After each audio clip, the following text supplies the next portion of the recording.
नमस्कार दोस्तों, कैसे हैं आप? मैं हूं गौरव और ये है ट्रांसफॉर्मेशंस। रिसेंटली हमें 3 बहुत ही दुखद या बड़े हादसे देखने को मिले, जिसके अंदर प्राइवेट बस में आग लगने की वजह से लगभग 47 लोगों की जान चली गई। अब ये हादसे हुए कुन्नूर डिस्ट्रिक्ट आंध्र प्रदेश में, दूसरा है आपका जैसलमेर राजस्थान में, तीसरा है लखनऊ उत्तर प्रदेश में। और इस तरीके का एक छोटा सा हादसा जिसके अंदर प्राइवेट बस में आग लगने की वजह से लोगों की जान चली गई, वो हमें आगरा उत्तर प्रदेश से भी देखने को मिला। अब अगर आप 2013 से लेकर 2025 अक्टूबर 2025 तक का आंकड़ा उठाएंगे तो इस तरीके के 7 बड़े हादसे हमें देखने को मिले, जिसके अंदर प्राइवेट बस में आग लगने की वजह से लगभग 135 से ज़्यादा लोगों की जान चली गई। अब और जब उसके बाद इस तरीके के हादसे होते हैं, उनको जब रिपोर्ट आती है, पुलिस प्रशासन इसके ऊपर काम करता है और मेजरली हमें एक जैसी सी ही रिपोर्ट्स देखने को मिली कि आज आग जो लगी वो उसके जो मेजर रीजन थे कि इनफ्लेमेबल जो इनके इंटीरियर्स थे, बस के अंदर जो इंटीरियर्स थे वो इनफ्लेमेबल थे, उनमें आग लग सकती थी। प्रॉपर इक्विपमेंट्स नहीं थे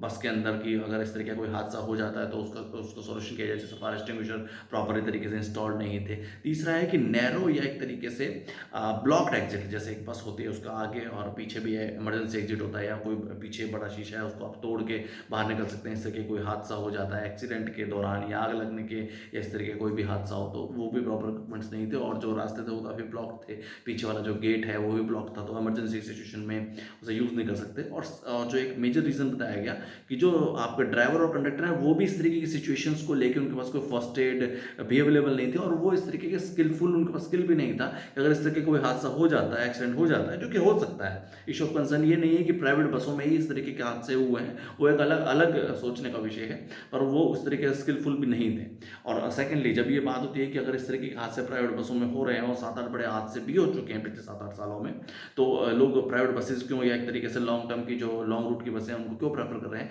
due to lack of government facilities या कह सकते हैं रोडवेज इंफ्रास्ट्रक्चर। ऐसा आंकड़ों में देखा ही गया है पिछले 7-8 सालों में कि जो आपका सरकारी रोडवेज इंफ्रास्ट्रक्चर है, जो कि स्टेट लेवल का, हर स्टेट का डिफरेंट डिफरेंट होता है, उन्होंने जो जो बस की परचेजिंग है, जो लॉन्ग टर्म की उनकी बसें है, उनकी फैसिलिटीज़ है, वो प्राइवेट कंपैरिजन में काफ़ी कम है। इसकी वजह से और जो है ट्रेन की कनेक्टिविटी वो हर शहर से शहर नहीं होती है, तो वो लोग मेजरली क्या है प्राइवेट बसेस को ही प्रेफर करते हैं। अब अगर इस तरीके के हादसों के ऊपर बात करें तो इनके जितने भी रीजंस निकल के आए बाद में हादसों के, वो ऐसे कोई भी रीजन नहीं थे जो कि टाले नहीं जा सकते थे या एक तरीके से उनके ऊपर काम नहीं किया जा सकता था। और अगर सरकारी अमले की बात करें, सरकारी नॉर्म्स एंड कंडीशन या प्रोसीजर की बात करें, तो ये सारे के सारे नॉर्म्स एंड कंडीशन किसी भी बस को या एक तरीके से जो भी कंपनी या जो भी ओनर बस को चलाता है उनको ये सब पूरे कर रहे हैं। तो कागजों में सिर्फ और सिर्फ पूरे हैं, पर ऑन ग्राउंड उस तरीके के पूरे नहीं। और इस तरीके के हादसे देखने को मिले जिनके अंदर काफ़ी सारे लोगों की जान भी चली गई। अब ये बिल्कुल भी इम्प्रोवाइज़ किए जा सकते हैं, इनमें ऐसी कोई बात नहीं है। अगर वो प्रॉपर नियम कानून वो सब चीज़ें जो चाहिए फर्स्ट एड के लिए या इस तरीके के जितने भी नियम कानून हैं सरकार के, वो अगर किए जाए तो किया जा सकता है। जय हिंद, जय